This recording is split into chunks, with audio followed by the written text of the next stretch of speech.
right back.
Nice to meet you.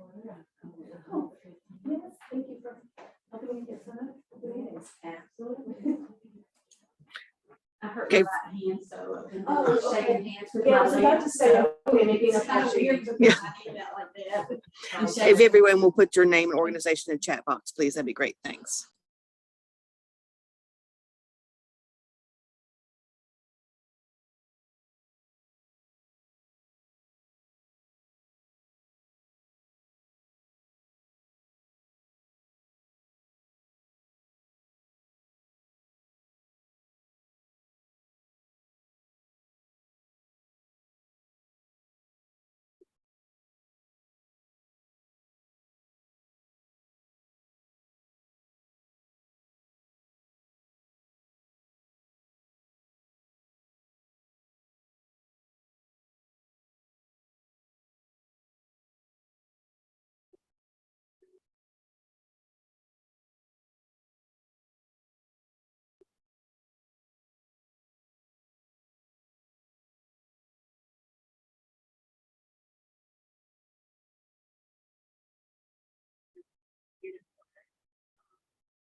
Again, we got about 5 minutes. If you just put your Today. organization in the chat box, please. Hey, Okay, Mute what time do I need to bring your stuff up there? Mute yourself, Tiffany.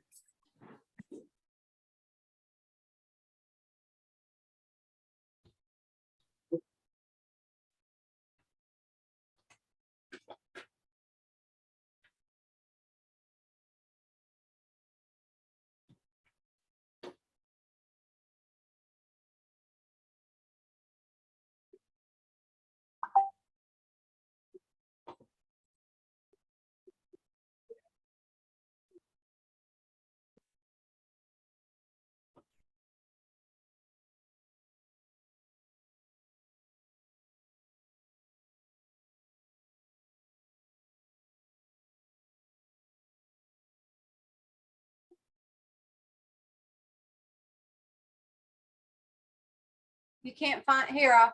Pat sent it. Pat sent it on October 27th. And then you gotta scroll down in it.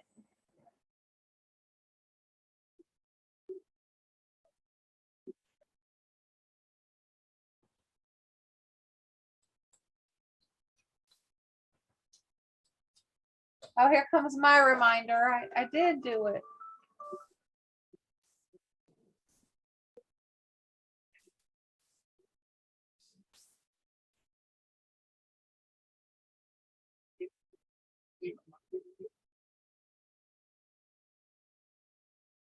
Okay, we'll get started in about 4 minutes.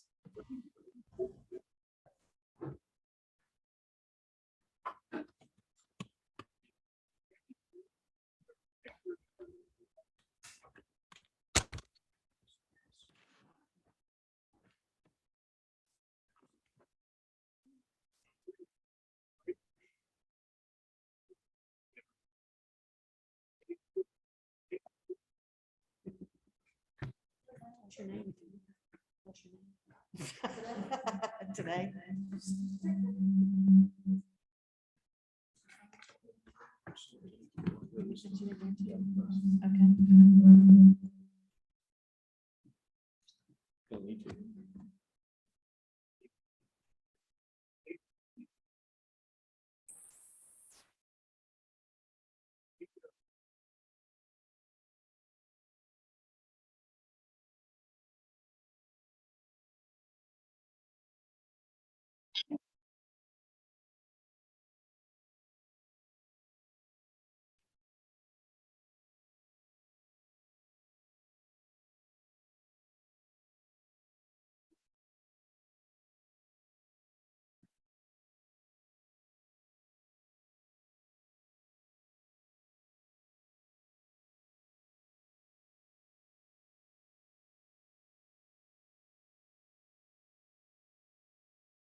Okay, we got 2 minutes. We'll get started.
All right, guys, we got lots of information. Welcome to the November meeting. Just cannot believe that 2 months and the year's gone. So, again, welcome. We'll go ahead and start. We have a couple of new folks joining us again today. So we're going to do introductions. Liz, you're at the top of my screen, so you get to go first.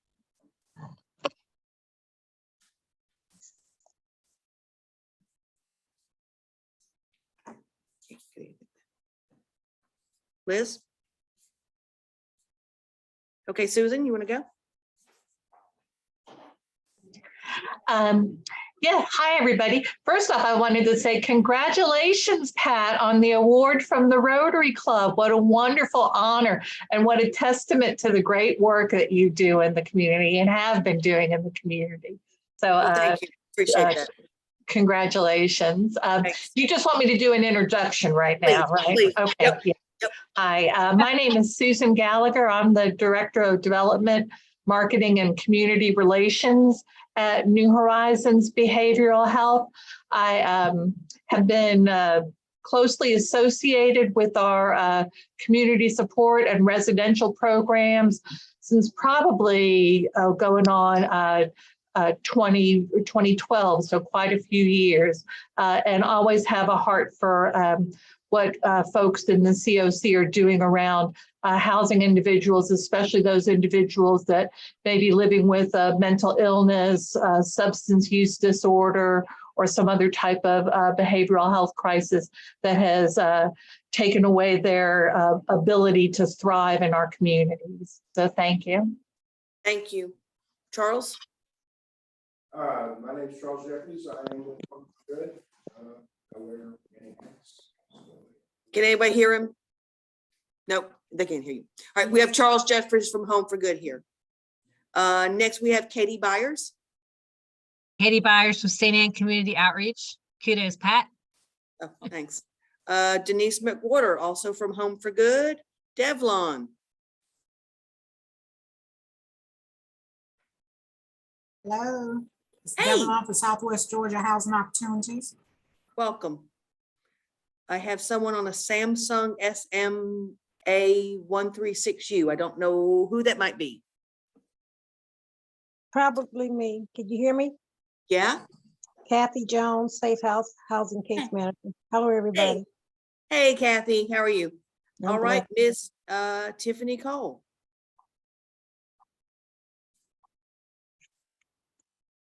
You can unmute now, Tiffany. Sorry. My name's Tiffany Cole. I'm from the House Time. Okay. Looks like Jennifer Lohman just joined us. Jennifer?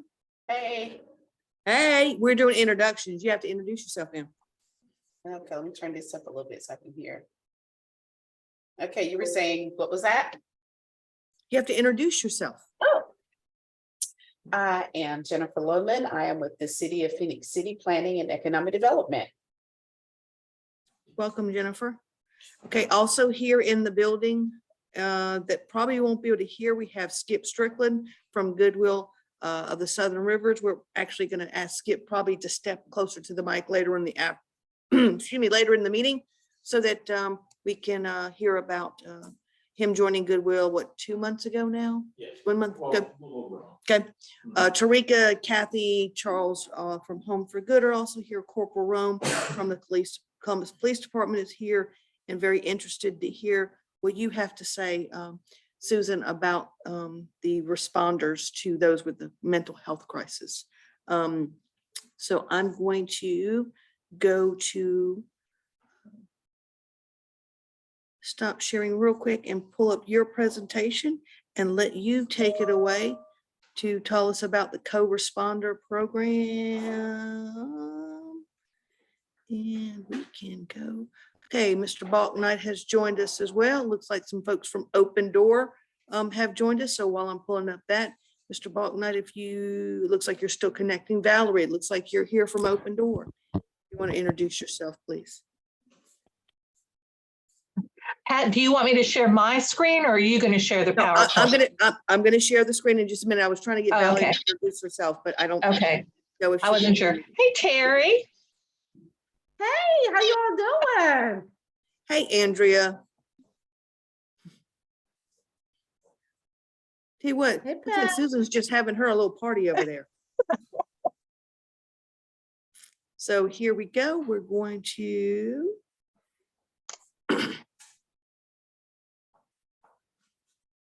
And if you'll just let me know when you want me to move your slides, I'll do that for you, Susan. Okay, great.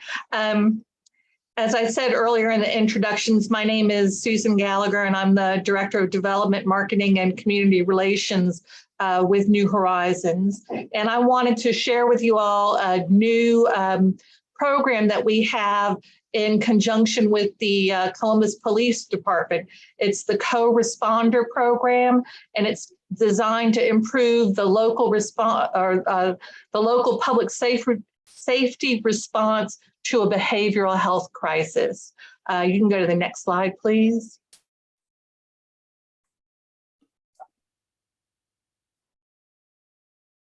Did it switch? No, it didn't.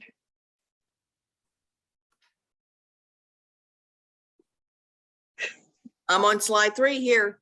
Oh, it's not switching over here. No. I'm sorry? Okay, well, let's do this. Why don't you go ahead and share your screen then? And we'll go from Okay. there. I don't know why it won't let me go, but Okay, can y'all see my screen? yep. Okay, great. Let me see if mine will trip. So it's the co-responder program, and it's designed to improve the local public safety response to a behavioral health crisis. The Columbus Police Department has entered into a memorandum of understanding with New Horizons Behavioral Health. This MOU is effective July 1, 2022. As part of the understanding, a trained co-responder will be available to the police department when officers respond to calls involving persons dealing with mental health issues. So the goal of the partnership is to pair trained crisis response police officers with licensed behavioral health professionals.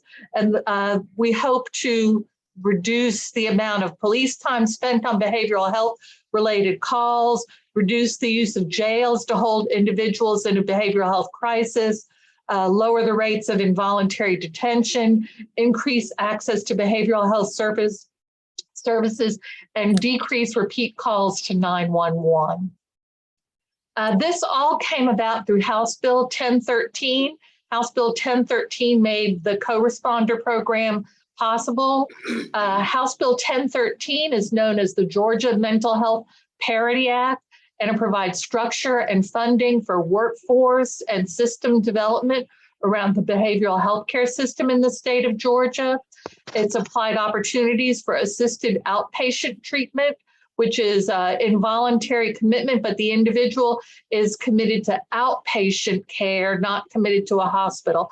And New Horizons has also received funding to be an AOT provider in our area. So we work closely with the judges and the courts on assisted outpatient treatment. House Bill 1013 provides additional funding and structure for mental health courts and within the correction system, within the state correction system, to have mental health services provided within the state prison system. It provides funding for co-responder programs and additional actions to enhance and improve the state's behavioral health system, including there's a committee going on right now that is studying the way all behavioral health services, including developmental disability services, are provided in the state. And this committee is going to be making recommendations to improvements and enhancements to the system. So we may be seeing some changes coming out, not just in addition to the House Bill 13, but to what this statewide committee that the governor has put together around behavioral health care services. So I want to go into what the dispatching protocols are in Muskogee County when a 911 call is made. So should the dispatcher receive a call in which a person is having a mental health related crisis and it is determined a co-responder could assist in the dispatch, the dispatcher will abide by the following procedures. So they will dispatch a unit and a supervisor with somebody who is a rank of sergeant or above on the call. They will contact the co-responder and notify them of the situation, place the co-responder on the call using their computer-aided dispatch system, alert the dispatched units that a co-responder is en route to the call, and alert the co-responder when the officer on scene advises that the scene is safe for the co-responder. We don't want our co-responders to be entering into any type of a scene that would be unsafe for them to enter into. So officers and supervisors who receive the calls where a co-responder has been dispatched shall arrive on the scene and ensure the scene is safe, notify dispatch that the scene is safe for the co-responder, notify their chain of command of the call, alert dispatch when the co-responder arrives on the scene, work in cooperation with the co-responder to assist with the mental health issue, and continue to make decisions based upon training, experience, and policy to protect the public health, safety, and welfare.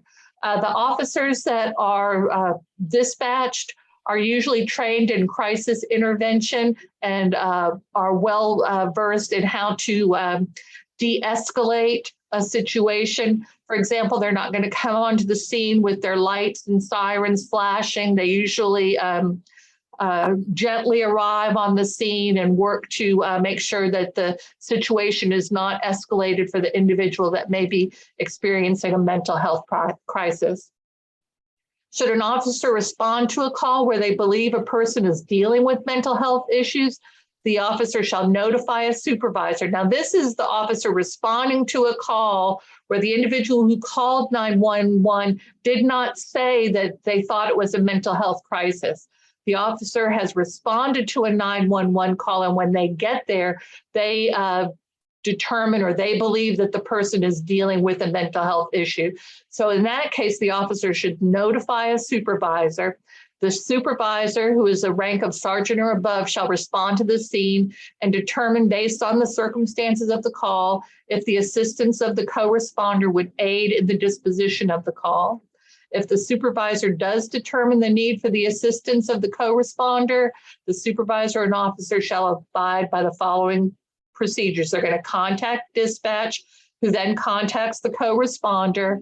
They're going to ensure that the scene is safe for the co-responder to respond. They're going to notify their chain of command of the call. They're going to alert dispatch when the co-responder arrives on the scene. They will work in cooperation with the co-responder to assist with the mental health issue. And as in all situations, based upon their training experience, they're going to work to protect the public health, safety, and welfare of the community. In addition to the above procedures, the supervisor on scene shall determine, in coordination with the co-responder, the length of time the officers remain on the scene with the co-responder.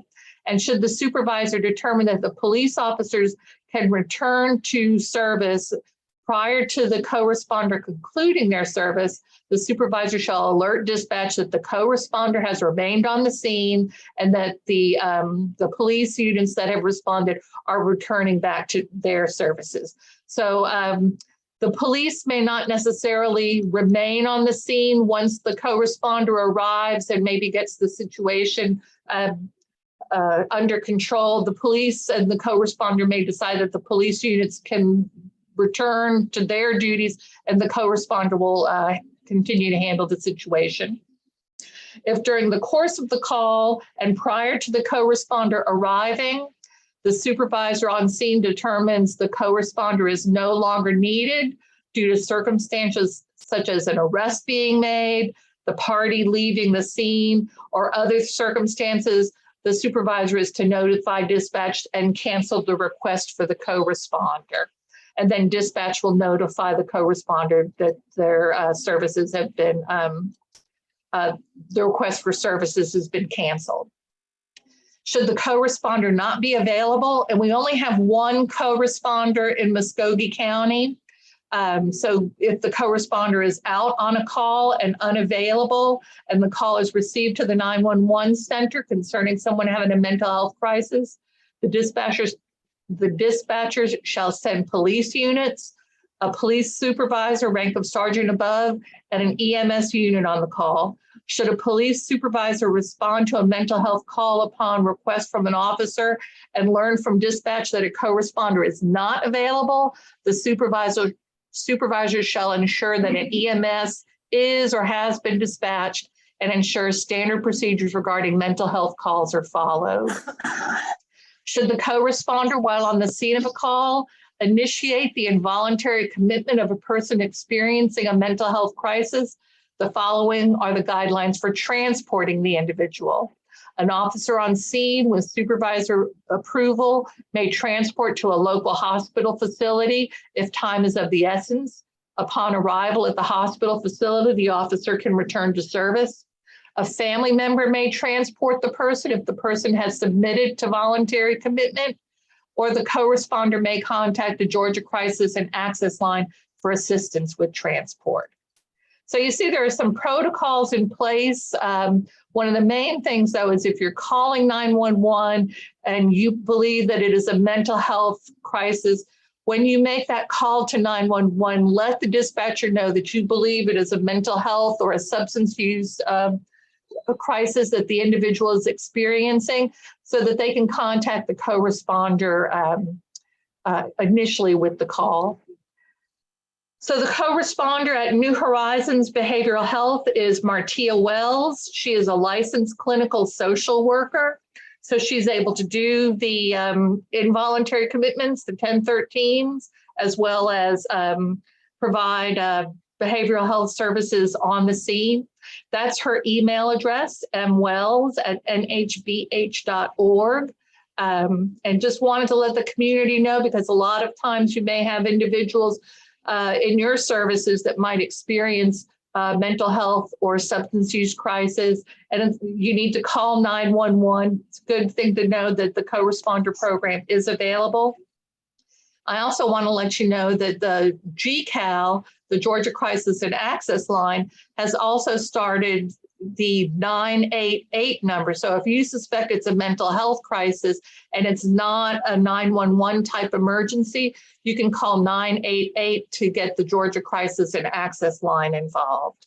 So there are some opportunities to respond to a mental health crisis in a couple of different ways in Georgia, and just wanted you all to know about the co-responder program at New Horizons. And if you do suspect a mental health or substance use crisis when you're calling 911, let them know that you're interested in having the co-responder come to the site. Any questions? This is a brand new program. It just started July 1st. And I do know that Martia Wells has responded to a couple of calls with the police department, actually quite a few calls with the police department. And so far, so good. It seems to be working as the dispatch protocols indicate it should be working. So thank you, Pat, for this opportunity. Hey, if you will, yeah, thank you for, let's stay here for just a few minutes, because I think as we have a little bit of discussion, we might come up. I know Denise here has a question, so I'm gonna step aside. We're having problems hearing things here. Hey, Susan. Hey, Denise. How are you? I have a quick question about the amount of individuals that's going to be assisting in this. I know you said you had one employee. Right. Where I know the majority of our clients that we serve are mental health and also, substance abuse, whether it's drug or alcohol. So that's a large amount of clients that we serve. So do you anticipate that maybe this is going to grow and we'll have more social workers that could come on board, or open it up to other organizations to help in this area? Well, that is a good question. Thank you, Denise. House Bill 1013 provided a mechanism and limited funding to do co-responder programs. I'll give you, in Clayton County, Georgia, they have had a co-responder program before state funding was made available. Clayton County Police Department has funded their own co-responder program.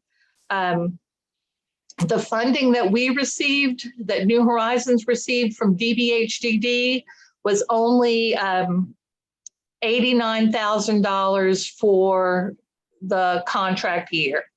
And the majority of the money that we receive goes for the licensed clinical social worker salary and fringe benefits. There's some funding that we use for her vehicle to go out on calls. There's some funding that we use for program supplies, et cetera. But the majority of the funding is for a licensed clinical social worker to go on these calls. Muskogee County Police Department, Muskogee County Sheriff's Department have not given us any indicators that they would be interested in taking some of their budgeted funds. And I don't want to say defund the police, but I would like to say fund a co-responder program. So Muskogee County Sheriff's Department, Muskogee County Police Department have not indicated that they are going to take any of their budgeted funds and reallocate them in order to hire additional licensed people to work with the program. So all New Horizons has right now is enough to fund one co-responder, one licensed clinical social worker, and some additional program supplies. What I would recommend if we want to have more co-responders within Muskogee County, this is an opportunity to talk to your city councilman about how funding is allocated in the police and sheriff's department. City councilmen, the police department, the sheriff's department are quite aware that there are a lot of calls for mental health services, but you don't see anything responding in their budgets to those mental health needs. So at this point, what we're hoping is DBHDD will continue to fund the co-responder program in Muskogee County. We would like to see them increase their funding, but at this point, we just want to make sure that they continue the funding. And this would be an opportunity to speak with your local elected officials about opportunities to increase and enhance the program by either increasing budgets to the sheriff's department and police department that would include co-responders, or reallocating the existing funding and budget, which is a hot potato item. So I hope we keep the funding. I'd like to see DBHDD provide us with more funding. I know DBHDD, I believe they've only funded 6 co-responder programs across the state. They only received enough funding in the House Bill 1013 budget to provide funding to 6 co-responder programs. I know some communities like Clayton County has gone about and created their own co-responder programs. They have a van that goes out. I think they have a couple of vans that go out. They have some grant funding that they've applied for. They have some generous donors that have provided money in the community to fund a project within Clayton County. Within Muskogee County, the only thing we have going on right now is the DBHDD funding. Talk to your state legislators, let them know you want to get more money for co-responder programs. Talk to your local city councilman that you'd like to see more funding within the city budget for co-responder programs. And it might be an opportunity with something like the United Way, or maybe find out what other counties do to fund their programs. Lots of options to look at. Yeah. Absolutely. Any other questions? Hey, Kim. We did have a few people join us since we did introductions earlier. So before we go into some other things, Ms. Terry Edwards, are you there? Hi, everybody. Hey, Pat. I'm Terry Edwards, Harris County Family Connection. And I have one question. That sounds like an amazing program. Any plans to extend it to other counties aside from Muskogee? Right now, we only have enough funding from DBHDD to do one co-responder program, and they've identified it as Muskogee County. We have been in talks with Judge Lakes in Harris County about what could we do to get a co-responder program in Harris County. One of the issues that Harris County faces, for example, Clayton County. Clayton County has around 120,000 people in the county. Harris County has about 17,000 people in the county. So when you talk about the need, et cetera, I don't know if Harris County would have the demand to support a mobile or a co-responder mobile crisis unit. Harris County does have the option to contact GCAL 988 and get access through the ACT team. The ACT team is an emergency response team, a crisis response team out of Pathways Community Service Board. I believe that's who does the ACT team in our area. So there are some avenues to get responses besides 911, but 988 and the ACT team for these counties that may not have the population to support a co-responder program. Again, Harris County only has about 17,000 people in the whole county, and it might be difficult to get a co-responder program there. Give you an idea, New Horizons has reopened behavioral health services, face-to-face behavioral health services in Harris County, because we're trying to respond to the stated demand for services in the area. We want to be responsive to our communities. So we did a grand reopening today of face-to-face services, and we've only had 4 people come and use the services. So in order for us to justify additional services out to the outlying rural counties, we need to use the services that we have out there. New Horizons is always looking for opportunities. We did a congressional budget request to try to get traveling case managers in our northern and southern counties with federal congressional funding. We did not make the cut for that because when you get into those outlying areas, I'm going to go back. A few years back, the state of Georgia, in its infinite wisdom, decided that mental health services were going to be provided on a fee-for-service basis. So that means that if an individual has Medicare, Medicaid, New Horizons is going to bill for the service. But if an individual doesn't have any way to pay for services, New Horizons is, and the other community service boards in the state are the public mental health safety net. So we're going to respond to it whether you have the money to pay for your treatment or not. But when you talk about putting a case manager, putting a vehicle in each of our counties, doing it, if we don't have the demand for those services, it's going to be hard to justify having those individuals in that area providing the services.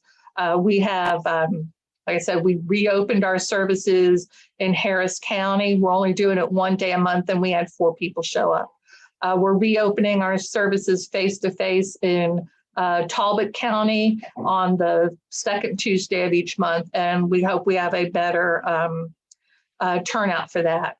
We do have services in Stewart, Quitman, Clay, but again, they're very limited in the amount of services that we can provide. We're not able to staff buildings that are open 5 days a week with case managers, nurses, et cetera, when we don't have the demand for those services. I'm sorry, I'm venting my my frustrations because there used to be a time prior to fee for service where the community service boards were given, I want to say like a blank check, and they were able to have these facilities opened, and we weren't under this productivity constraints and having to see so many people. You could have an office open, and when somebody needed to come in for services, they could do it. But things have changed, and the way the services are being delivered, we have to have the demand in order to justify having the staff out, the administrative staff, the clinical staff, the nursing staff. We are fortunate that we can do our psychiatrists by telehealth, but even that, having the psychiatrist available to do telehealth services, there has to be a demand for it, and they're not there. The telehealth psychiatrists aren't there on demand. They would have a scheduled time when they would be there. So that's the state of behavioral health services in the state of Georgia. I have a question. Yes, sir. Jay, earlier you stated that Clayton County has team, and they also have 2 bands, and I guess Yeah. a dedicated unit. My Um, question, ma'am, Actually, it's Carroll County, not Clay County. And it's not a dedicated unit through the police force. They have an organization called Carroll County Mental Health Advocates. And their community partners are the city of Carrollton, Carroll County, Willowbrook at Tanner, Pathways, and then some private donors. But this is an actual organization, the Carroll County Mental Health Advocates, that the county formed, I want to say back in 2010. And they're the ones that have created the crisis response team. So, so it can, I believe the crisis response team can be dispatched through their 911, but it's not part of the police department. Carroll County has come up with a different way to do crisis response services in their county, and it's through this mental health advocacy group that they have. So it's not part of the police department or the sheriff's department. one of the questions or concerns that I had, in the event that an individual was 1013 after the stabilization process, and they're not cooperative, what direction will we push that person? Well, if the individual is 1013, it means an involuntary commitment, and they're taken to the state hospital. So there's no choice for them to say, I'm not going. They've been involuntarily committed. The LCSW has determined that an involuntary commitment is appropriate for them at 1013. Well, I understand that, but after the stabilization process. Oh, after they're stabilized. Yes. What are we going to do with that person in the event that they're not willing to cooperate? Well, once the individual is at the hospital and they become stabilized, there's supposed to be a transition planning process in place where the individual would be linked to, in our case with New Horizons, if they're in Muskogee County, the individual should be linked to Elizabeth Mercer and the ICM team, which is the intensive case management team. Because I believe when the hospital releases them, they would release them with like 7 days of medication. And it's imperative that they get linked up with ICM before the hospital discharges them.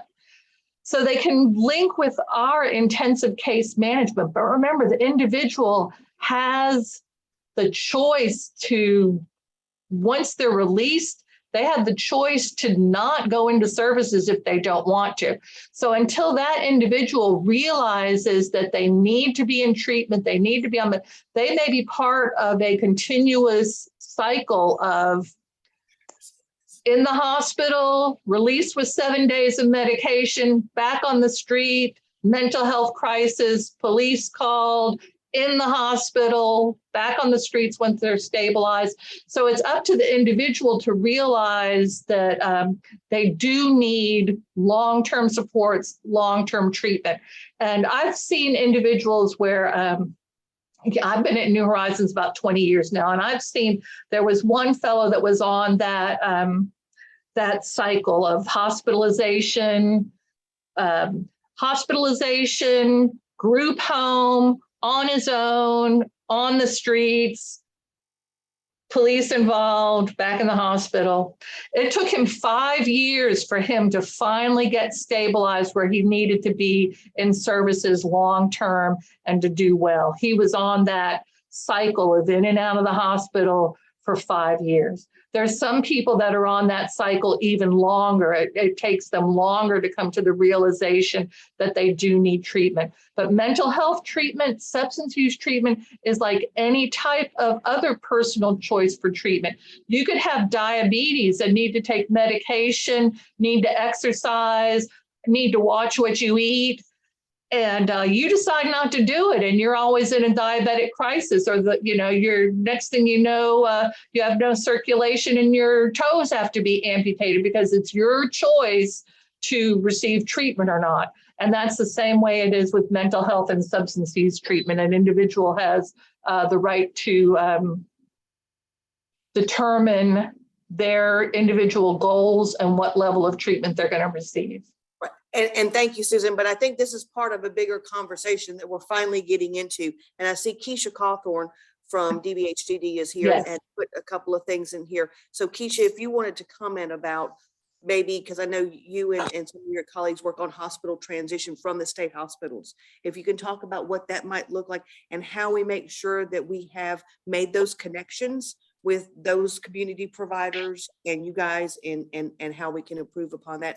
Also see here in the chat, we're going to go off script and off the agenda a little bit because it looks like Cheryl Kolb has put in a big announcement about Georgia rental assistance. So Keisha, if you want to address a little bit about 1013 and the involuntary commitments and what happens on the other side of that, that would be great. And then we'll keep it going from here. Okay, so a 1013 does not take you to the state hospital. Let me clarify that.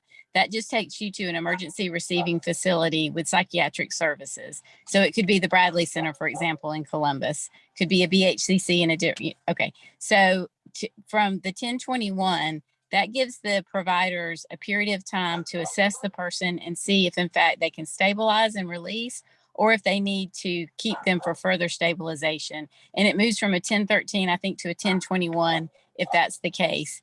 And if they need longer than 2 to 4 weeks for crisis stabilization, then they can request a state hospital transfer. Gotcha. Okay, but we do link services for aftercare at CSU BHCC level of care as well. So, and New Horizons has the contract for the high utilization management team. Norman Davis is over that, and he gets notified of people that have high recidivism rates, and he does case management outreach as well. And so there's several plugs in the system to try to help capture the attention of the individual's family and the individual that may be in this loop of crises. We've also started a collaboration with jail services, with Muskogee County Jail Services, trying to link ICM and ACT services prior to release there as well. And that's coming along. I forgot what your other question was, but that's kind of the that. Yeah, I think that covers it. So maybe Mr. Norman, Susan, if you're still on here, we need to probably get Norman to start joining us, if not every month, but regularly. So we can make sure that if we need to have those conversations and all about how we better collaborate, that is definitely something that's different. Yes, go ahead. No, collaboration is the key. No, Absolutely. Oh, absolutely. Right, and I think it would be Norman and Elizabeth Mercer, because Norman reports to Elizabeth Mercer as part of the ICM team. He's the HUM navigator for the ICM team, so both of those would be good people to link up with your meetings. Yeah. Great. Any other questions, comments, concerns? We'll wrap up introductions. I think Kim Allen is here, who wasn't here before. Hey, Kim. You're muted, but Katie from St. Anne's is here. Oh, I'm sorry. I thought everybody already knew me. Hey. Andrea, and yes, ma'am. Okay. Welcome, Kim. Tell everybody where you're from, please. Oh, I'm Kim Allen. I'm with the Salvation Army's Rapid Rehousing Program. And Andrea and Valerie are here from Open Door. I know Valerie was having problems with the mic. Cheryl from Department of Community Affairs, I'm gonna let you talk in a minute. So Virginia, if you will, introduce yourself. Hey everyone, my name is Virginia Cartwright. I am with the PATH program located at New Horizons. Unfortunately, I cannot get my camera to work on my phone, but hey, y'all hear me, so. Yes, ma'am, we know you're here. And we'll Yeah. go ahead and make sure that you're logged in for your attendance. Thank you. Again, if you have not put your name and organization in the chat box, please do so. Cheryl, I see your comment in the chat box here about Georgia Rental Assistance not taking applications any longer. Can we just elaborate on that a little bit? So we can make sure everybody hears it.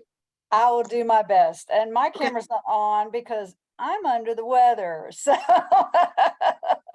I haven't been feeling too good the past week. I went on vacation and my husband came down with COVID, and despite all my vaccinations, he made sure I got it too. So Nothing like Sharon. I know, Sharon's Karen. So when I got back, and of course, before I was even back, somebody was texting me and letting me know what's going on. And unfortunately, I don't have a whole lot of information. The information I can give is the same that's going to be at the Georgia Rental Assistance link that I put in there.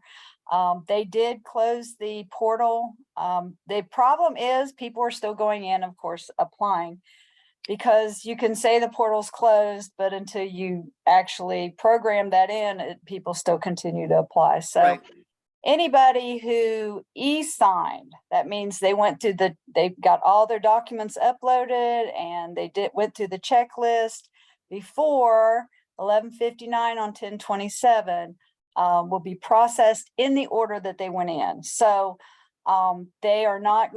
So right now I'm getting tons and tons of phone calls and text messages about, they're not answering me. And I'm like, yes, they're going to work through them. But they are working in the portal trying to of course, get that situation so people quit putting their applications in. That also goes, unfortunately, for the recertifications. So I didn't know that initially, but so anybody who had a recert, I have like several people that had recerts coming up on middle of November, and they will not get any more assistance. So those that did apply and they can complete their applications, get their paperwork uploaded. And I just encourage anybody who's working with anybody or has got somebody, make sure that they stay in that portal and that they follow the instructions very closely so that they can get relief for their arrears, and they should still be getting about 3 months. They should still get the 3 months forward too. So just waiting. Basically, I'm in the wings waiting for the next steps because they've told us that there's something else they're going to have us working on. I can't wait to tell you all about that, but I don't even know about it yet. So, but that's about it.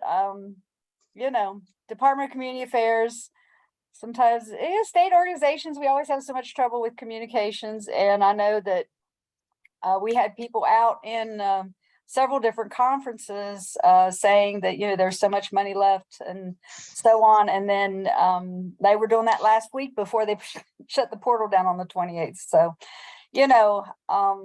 but that's all I know right now. And you can give my number out, but there's about 100 people ahead of them. The only advice I'm going to give them is to stay in the portal and talk to your processor. There is no way I can even begin to sort through the number of phone calls I received over the past 5 days. So, but just, encourage them to stay in good communication with their processor and do exactly what the processor says to do. Thank you. Any questions for Cheryl before we move on? We're going to move through some things quickly, and I did want to yes. Yep. Denise has a question. Hey, Cheryl, maybe you could suggest putting a flyer out on CCG TV to inform the public, since we can't reach that volume of people just by phone calls. So a public announcement might help with some of the questions that the community has. I can't do that.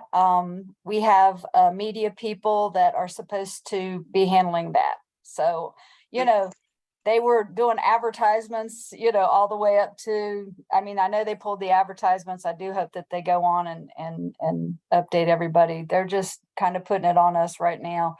I did make sure that I've reached out to all my family connections, and I also reached out to 211, and 211 also reached out to the statewide organization to let them know that to pull our stuff down off of there, because I hope I didn't overstep my bounds, but I just really feel it's important that we, talk to the people that we gave flyers to, that they quit passing them out. So that's, And Cheryl, we'll, as a continuum of care, we'll go ahead and notify the city, because the city did publish a lot of information about GRA. So we'll be glad as the COC to notify the city of the applications being stopped. There's one other thing before we get to the introduction of I have a Mr. question too, Strickland. Pat. Go ahead. My question was, because I know that we're getting a influx of calls about the GRA. I had about, I want to say, and I might not be even stretching it more, about 10 calls today.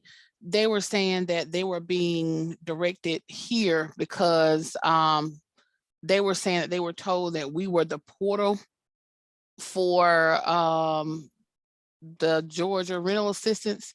And I'm just getting clarity, because I don't know. And I just want to make sure I tell them correctly what's what. And I don't believe in sending people around the world for information, because if I know, I want to be able to help them. So this can be the last stop.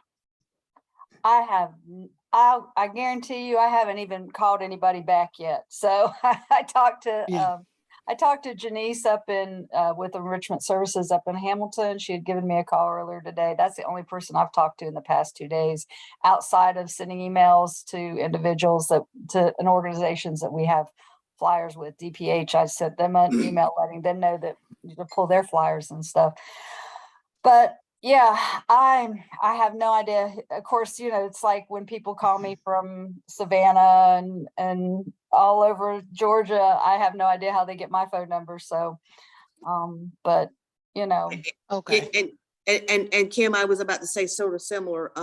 I don't know if Salvation Army had signed up to be a navigation station early in this process. And if so, that number's still on file, because I was getting numbers, calls as of today. Okay. Too. Well, that would make sense. So, okay.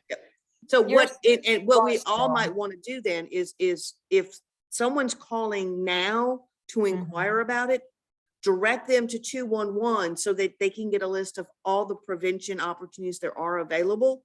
So it's, people are getting the information that they really need. Because statewide, Salvation Army was listed for like every county. Yep. So, and if in the past, I know my answering message had it on there. It does not have it on there right now. So right now it just says I'm on vacation. I haven't changed it yet. So I figured that was better than saying I have COVID. So, well, Cheryl did just say it was, the portal is closed now for new applicants. So it is safe to tell them that if they've called asking about applying for it, right? So and there's a lot of people that were in the process of doing their application. So but if they had not got past that e-sign where they check everything and sign at the bottom, then they will not receive. There is no way they're going to even be considered for funds. So, the process is you upload 5 documents. The e-sign button comes on, and then you click on the e-sign button and you read all the little, these are the things that are expected of you, and check, and then you sign at the bottom and hit submit. If they didn't get past that point, they will not be considered. Also, recertifications. Everybody was to recertify every 3 months. If they did not submit their recertification documents prior to October 28th, they will not receive an additional 3 months. So that's it.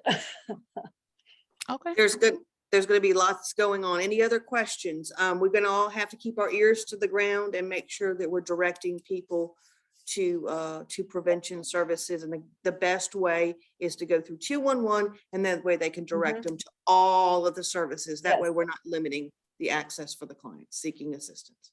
And the best way to reach me is email. So, because my voicemail is packed. So thank you, I'll put Cheryl. that. No problem. Okay, just one more thing before we move on. And again, we're going to send out these slides. We're going to send out the recording. We'll send out the chat. And there's some other information that we were going to go over, referrals and all. But this is something I wanted to make sure everybody was aware of. There's an opportunity for communities to give feedback on the updates that HUD wants to do for our data standards going into effect next October. So we're, there's a couple of things they're looking at, and it directly has to do with, I apologize, the gender and ethnicity. And I'm gonna, again, we're getting close on time, so I'm just gonna really quickly show you some of this. We're going to put this out in a easier to read thing for digestion by those with lived experience and all the community service providers, local government, local funders, because we'll be having at least 2, possibly 3 community meetings. We'll be doing surveys like we did for our planning sessions earlier this year, talking about what is the preference of those who are working with the clients and what is the preference of those with the clients. We need to make sure that we have a minimum of 25% participation of those with lived experience. So it's talking about race and ethnicity, pulling that together rather than separating it, and then talking about preferred language, and then talking about gender, and how that those questions may come about. Again, we'll send this information out to everyone to be able to take a look at, to digest, to talk amongst yourselves. We'll be having some sessions to have some community input, to discuss it. And really, I think taking this as part of a bigger discussion of some of the data that we collect and everything else. Tiffany, you and the folks at the HMIS committee will get the first stamp of approval on the survey before it goes out. So Charles's eyes are rolling in the back of his head now because he's like, oh gosh, I have another one. But really interesting that we're actually being able to give input. We always say no one listens. So by gosh, we have a chance to talk. Let's make sure that we do so. Now I'm going to turn it over to our newest person here joining us, Mr. Strickland from Goodwill Industries. So take it away. Hey, good afternoon, everybody. Just want to take a couple minutes just to talk to you a little bit about Goodwill and the role that I play at Goodwill. I'm the manager for Veteran Services at Goodwill. What we do or what we provide is assistance to transitioning veterans that are either leaving the military or even transitioning from post to post, and their dependents, mostly looking at their dependents who may transition into Fort Benning area or the Columbus region and need employment. So we work with the dependents in that role. And then with soldiers that are transitioning out of the military, then we work with them as well. We'll help them move along with their resumes, whether they're DoD type resumes or targeted resumes for employment within the Columbus area or other areas, because we have the ability to transition soldiers from a career center to a career center to get them assistance. In addition to that, we will help them out with VA assistance. Now, we are not VA, we're VS. And so what that means is that instead of us actually doing the work that VA would do, we would help them get in contact with the correct or proper team to assist them so that they can get their benefits that they've earned. Those benefits can be anything from housing assistance or certification to disability issues that they may need to have resolved. In addition to that, we look at healthcare services, whether it's TRICARE or Humana, and also employment and education benefits. We also look at the Go Forward plan. What I've been tasked to do is take a look at Goodwill Industries from a veteran service representative perspective across our footprint. So I'm looking from Valdosta all the way up to Carrollton and as wide out as Phoenix City, and going on the east side, all the way over towards the Macon area. In looking at how we can better serve our veterans. And that may include putting a part-time person in different locations, such as down in Valdosta, we may look at a person that has Air Force experience to work with folks there at Moody Air Force Base, so transitioning airmen that are coming out of the service, somewhere in between. Right around Albany, we may look at a person that has Marine Corps experience with the logistics base that they have there. And then up towards Atlanta, which is, or just shy of Atlanta, in the Noonan and Carrollton areas, we're looking at somebody that has either Air Force and or Navy and or Army experience so that they can help pull those veterans in and provide them with the service or assistance that they may need.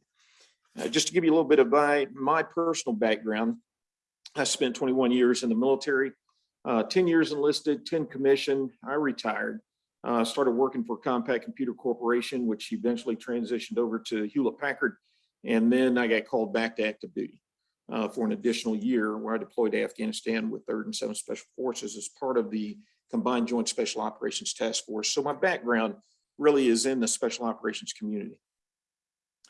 Now, I stated earlier that I work for Compaq Computer Corporation, work for Hewlett Packard. Once I returned from Afghanistan, I worked for AFLAC for a period of time before DuPont called up and asked me to join their protection technology team, where I worked as a director of business development. And we looked at protection technology type equipment such as Kevlar, Tyvek, Kimvac, and Nomex. In addition to that, I transitioned from DuPont over to a company called Optics One, where we started working with Homeland Security on the northern border and also the southern border, and providing our officers or agents with specialized equipment that allows them to tag, mark, see, and track individuals that are illegally crossing the border. In addition to that, I started to transition back to the Columbus area so that I could help my parents out. My father's a retired veteran from World War II, Korea, and Vietnam, 2 tours in Vietnam, where they just got too old to take care of themselves. So I moved them in with my family and I, and started working at Kia Autosport. Now, I only worked at Kia Autosport for about maybe 2 months or less, because I was waiting on Aflac or Synovus or Total System to make me an offer, and they did. It was Synovus that made the offer, where I eventually started working there as a senior project manager on the business side for about 2 years. And then I transitioned over to IT and worked in that department for about another 2.5 years, and eventually transitioned over into compliance, where I worked on the anti-money laundering team. All right, which is very interesting there. You get to see what everybody does with their money, and hopefully they're doing the right thing. And when they're not, then that's when justice gets involved. In addition to that, I had a major event that took place in my family life over the past 7 years at Synovus. I lost a family member every year, which culminated in me losing my mother and my wife at the beginning of this year. So with that, I went into retirement, and eventually Goodwill called up and made me an offer that just seemed real neat. Doesn't pay a whole lot of money, but it allows you to get out there and start working with veterans again, which I thoroughly enjoy, trying to help folks that are transitioning really continue on or get a better life than what they were experiencing in their previous form of employment. So you'll see me out in the community, and some of you may have seen me out in the community before, either working with Great Countrymen on the Sheriff's Department or with Blackman on the Police Department. Got relatives all throughout Columbus. I'm not from Columbus, but I claim all the relatives because of my wife, who is from here, and she's got to be related to everybody. All right. Great. So that's what brings me here. Great. Okay. Thank you for joining us. Any questions before he gets too far away? Yeah, what's his name again? Skip Strickland. Thank you. And we'll get the contact. I'm not sure if we put it in the chat box yet or not, but we can make sure it gets there for you. And so when we out, everybody will have it. Again, there's lots of other things we were going to go over today, but I think that conversation about mental health was one that definitely needed to be had. Number one. Number two, it's the beginning of a conversation. It's a need for greater collaboration. We know that mental health, substance abuse is related to housing, is related to education, is related to healthcare access, is related to community stability. I mean, it's the basis for everything. So I'm not going to keep you guys longer today, but please, let's take about 45 seconds to a minute. If anybody has any updates or whatever, we have lots of resources you'll be getting in the PowerPoint and links to everything. Liz, I saw your comment about the HMIS thing.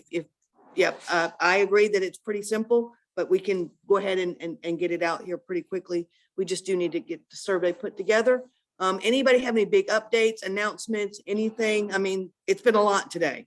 But this is really a great and engaging conversation.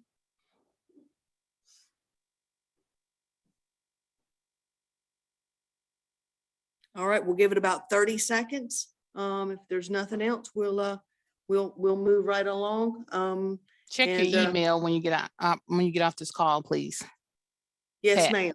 Yes, ma'am. Yeah, Pat, I sent you the website to the Carroll County Mental Health Advocacy and their information on how they formed a crisis response team, who's involved with their crisis response team, et cetera. But That's wonderful. Absolutely. I emailed it to you.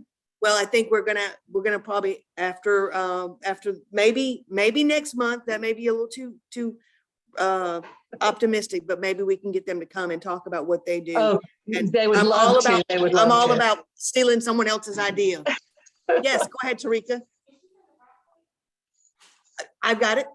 Yep, we've all got the PowerPoint. Everybody's gonna get it. Yep, absolutely. Anything else? Okay, guys, Go did ahead. I see you on TV? Did I see you on TV recently? Did you get an award from the Rotary Club? Hi, Terry. Come Yes, on, ma'am. guys. Thank Let's say you. congratulations. Thank you. Thank you. You Thank you. deserve it, baby girl. Thank you. Terry, make sure we're on the list for when we meet again up there. Yes, I will. And Okay. congratulations. Pat yourself on the back. Appreciate it. You Thanks, work guys. hard. Thanks. All right, guys, we're gonna cut it off on that one. See you later. We'll send out the slides and the recording soon. Have a good one. Bye, guys.